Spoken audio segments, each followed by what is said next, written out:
அடுத்து நான் சொல்ல போகிற அந்த ஒரு வரியை சொல்வதற்காக எத்தனை நாட்கள் நான் காத்திருந்தேன் என்பது எனக்குத்தான் தெரியும். தர்மத்தாயின் தவ புதல்வரே, தமிழக வெற்றி கழகத்தின் தலைவரே, வருக வருக வருக. தலைவரின் தலைமை உரை.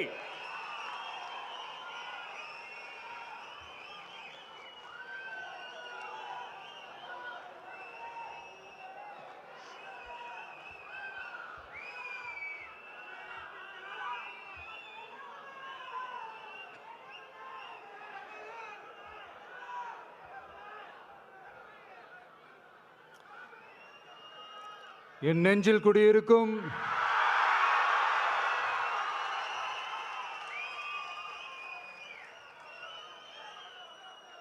என்னுடைய தோழர்களுக்கும் தோழிகளுக்கும்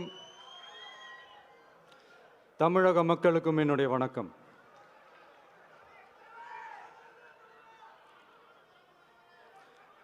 நம்ம குடும்ப உறவுகளை இழந்ததுனால சொல்ல முடியாத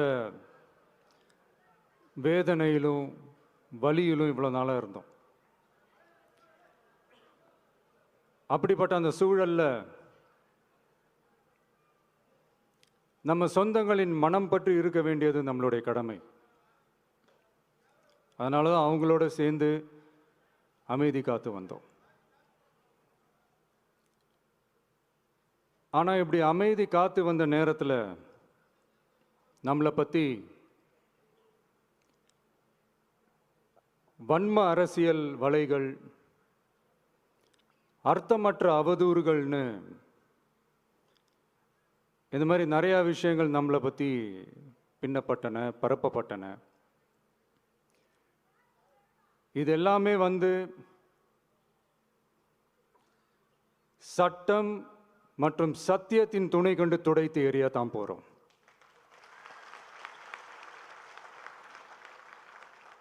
பட் அதுக்கு முன்னாடி தமிழக சட்டமன்றத்தில் நமக்கு எதிராக நிகழ்த்தப்பட்ட ஓர் உரைக்கு ஒரு நாகரிக பதிலடி கொடுக்கணும்னு நான் நினைக்கிறேன்.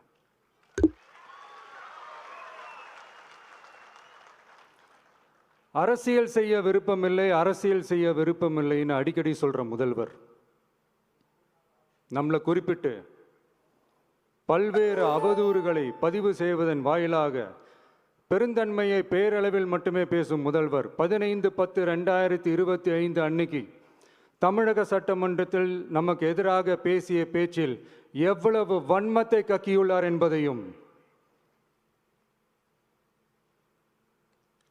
எப்படிப்பட்ட ஒரு அரசியல் செய்ய முயல்கிறார் என்பதையும் தமிழக மக்கள் உணராமலா இருப்பாங்க.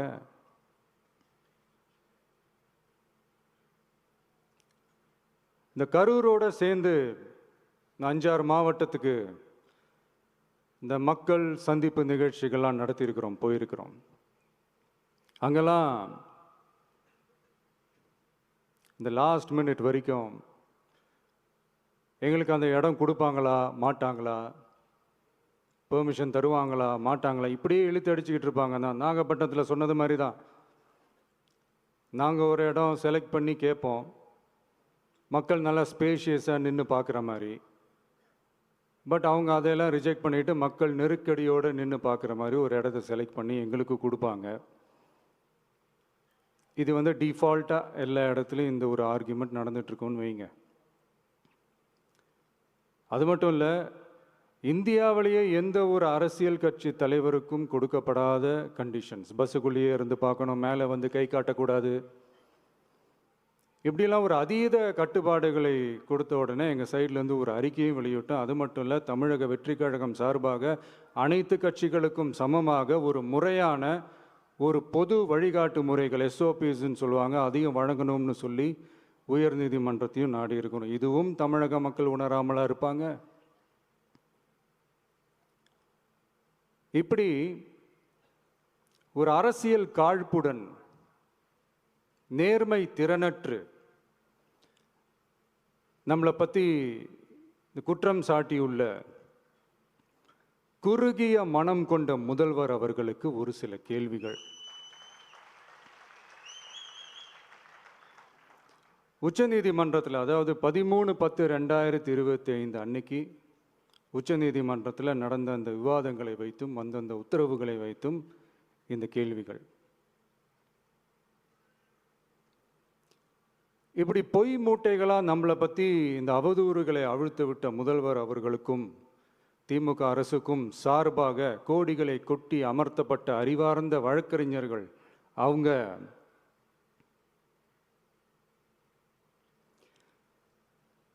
இந்த கபட நாடக திமுக அரசோட தில்லுமுல்லுகளை தாங்கி பிடிக்க இயலாமல் உச்சநீதிமன்றத்தில் திக்கு திணறி நின்றது முதல்வர் அவர்களுக்கு மறந்துவிட்டதா? இந்த கரூர் சம்பவத்துக்கு அப்புறமே அவசரமா ஒரு தனிநபர் ஆணையம், அந்த தனிநபர் ஆணையத்தை அவமதிக்கிற மாதிரி அரசு உயர் அதிகாரிகள், காவல்துறை உயர் அதிகாரிகள் எல்லாருமே நம்மளை பற்றி ஃபுல்லாக இந்த அவதூறுகள் பரப்பி ஒரு செய்தியாளர்கள் சந்திப்பு அவசரமாக.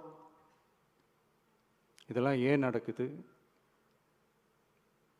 எதுக்காக நடக்குது அப்படின்னு ஒட்டுமொத்த தமிழக மக்களும் கேள்வி கேட்க ஆரம்பிச்சாங்க. இதுவும் தமிழக முதல்வர் மறந்துட்டாரா? அதுக்கப்புறம் அந்த தனிநபர் ஆணையத்தை தலையிலேயே கொட்டி வீட்டுக்கு அனுப்பிச்சிட்டாங்க. அது வேறு விஷயம்.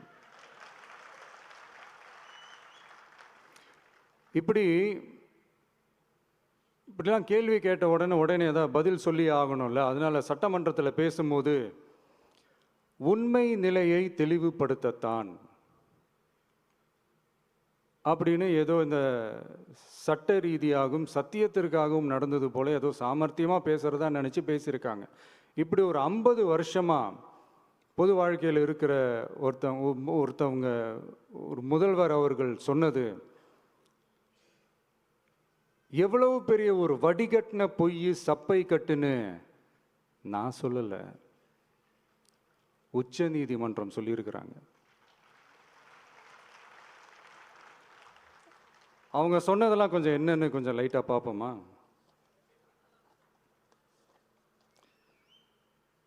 The comments which have been made before the media by the top officers of the police department may create doubt in the minds of the citizenry on impartiality and fair investigation. The faith and trust of the general public on the process of investigation must be restored in the criminal justice system. அதாவது அரசு காவல் உயர் அதிகாரிகள் ஊடகங்களிடம் பேசியது என்பது பொதுமக்களிடையே நியாயமான விசாரணை நடக்குமா என்ற சந்தேகத்தை ஏற்படுத்தக்கூடும் என்றும், நியாயமான விசாரணை மூலமே அந்த சந்தேகத்தை மீட்டெடுத்தே ஆக வேண்டும் என்றும் உச்சநீதிமன்றம் தமிழக அரசின் தலையில் ஓங்கி நறுக்கு நறுக்கு நறுக்கு என்று கொட்டியதை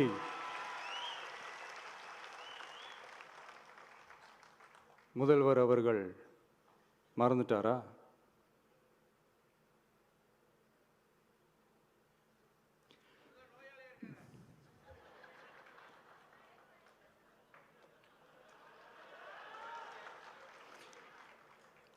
மாண்பமை சென்னை உயர்நீதிமன்றத்தின் மாண்புமிகு நீதியரசர் SIT அமைத்து உத்தரவிட்டார் அல்லவா? அந்த உத்தரவை ஏதோ சட்டத்தின் மீதும் நீதி பரிபாலனத்தின் மீதும் மரியாதை கொண்டவர்கள் போல ஒரு நாடகத்தனமான கொண்டாட்டத்தை திமுகவும் திமுகவிற்கு ஒத்து ஊதுவோரும் நடத்தி கூத்தாடி குதூளித்தனர் அல்லவா? தாவேகாவிற்கு எதிராகவும் நமக்கு எதிராகவும் உயர்நீதிமன்ற மாண்புமிகு நீதியரசர் தீர்ப்பளித்து விட்டதாக விதந்தோதி விழா எடுத்தனர் அல்லவா? அந்த உத்தரவை குறித்து சொல்லும்போது எந்த ஆவணத்தின் அடிப்படையில் அந்த உத்தரவு அமைக்கப்பட்டது? நான் கேட்கல, உச்சநீதிமன்றம் கேட்டிருக்கிறாங்க. The judgment is completely silent about how learned single judge arrived at such a conclusion and what material was pursued by the court என்று உச்சநீதிமன்றம் உரத்த குரலில் கேள்வி கேட்டது. அப்போதும் கூட உச்சநீதிமன்றத்தில் திமுக அரசுக்காக வாதாடிய அறிவார்ந்த மூத்த வழக்கறிஞர்கள் பதில் சொல்ல இயலாமல் வாய் மூடி மௌனம் காத்ததை நாடே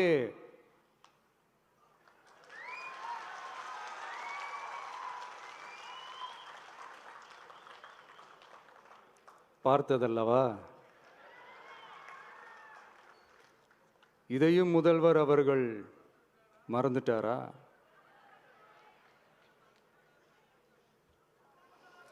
Such petition ought to be dealt with by the division bench, registering as public interest litigation in right earnest and not to be dealt with by a single bench. அதாவது பொது வழிகாட்டு முறைகளான எஸ்ஓபி அமைக்கப்பட்டு வெளியிட வேண்டும் என்ற கோரிக்கையுடன் வந்த ரிட் மனுவை நீதிபதிகள் டிவிஷன் பெஞ்ச் தான் கையாள வேண்டும்.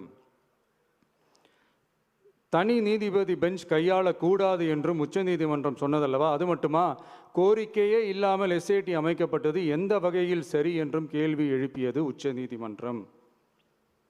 இது எல்லாமே அறியாமலோ இல்லை அறியாதது போலவோ உச்சபட்ச அதிகார மயக்கத்தில் இருந்து பேசினாரோ முதல்வர் அவர்கள்?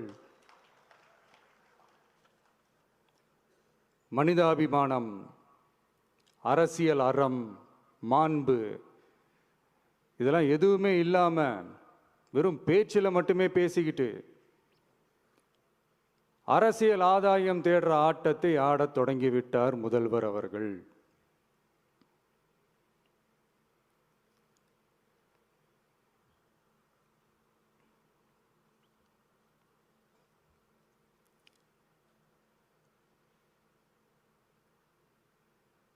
இதெல்லாம் என்ன அவங்களுக்கு புதுசா? என்ன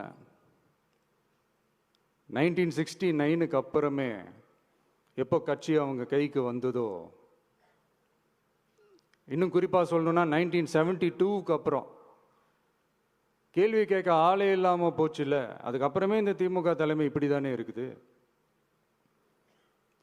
இப்போ நாங்கள் கேட்டோமே இந்த சில கேள்விகள்லாம், இதெல்லாம் நான் கேட்கல, சுப்ரீம் கோர்ட் கேட்டிருக்கு. இதனால் என்ன புரிய வருது? இந்த கவர்மெண்ட் நடத்துகிற அந்த விசாரணை மேலே சந்தேகம் ஏற்படுதுன்னா அதுக்கு என்ன அர்த்தம்? உங்கள் மேலே நம்பிக்கை இல்லைன்னு அர்த்தம்.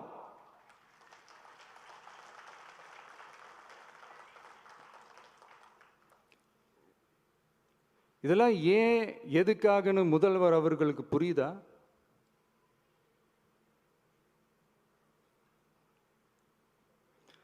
சுப்ரீம் கோர்ட் சொன்னதோட மட்டும் இல்லை, நிஜத்திலும் இன்னைக்கு மக்களுக்கு இந்த கவர்மெண்ட் மேலே இருக்கிற நம்பிக்கை மொத்தமாக மண்ணுக்குள் புதைந்து விட்டது.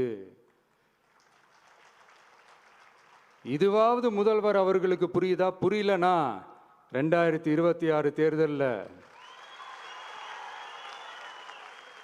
இந்த திமுக தலைமைக்கு மக்கள் இன்னும் ஆழமா அழுத்தமா புரிய வைப்பாங்க.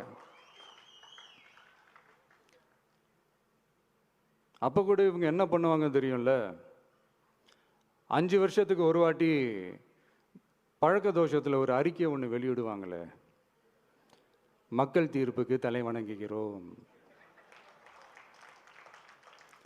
அப்படின்ட்டு அந்த அறிக்கையை வெளியிட்டுட்டு இப்போ அறிவாலயத்தில் போய் ஓடி ஒளிஞ்சுப்பாங்க. இப்பவே ரெடி பண்ணி வச்சுக்கோங்க அந்த அறிக்கையை. எப்படி?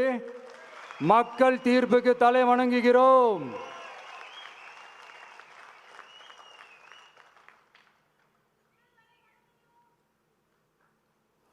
நான் போன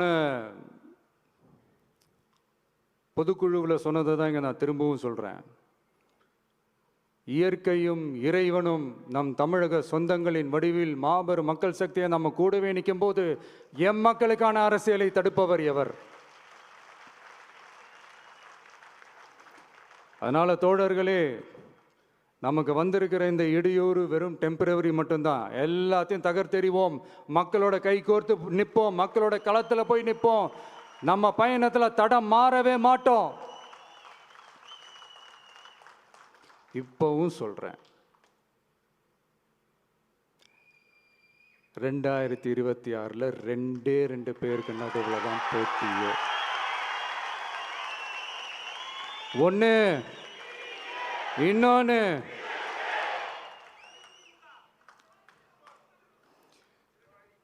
இந்த போட்டி இன்னும் ஸ்ட்ராங்கா மாறப்போகுது. 100% வெற்றி நமக்கு. வாகை சூடுவோம், வரலாறு படைப்போம், கான்பிடென்டா இருங்க, நல்லதே நடக்கும், வெற்றி நிச்சயம். மீண்டும் சந்திக்கும் வரை நன்றி, வணக்கம்.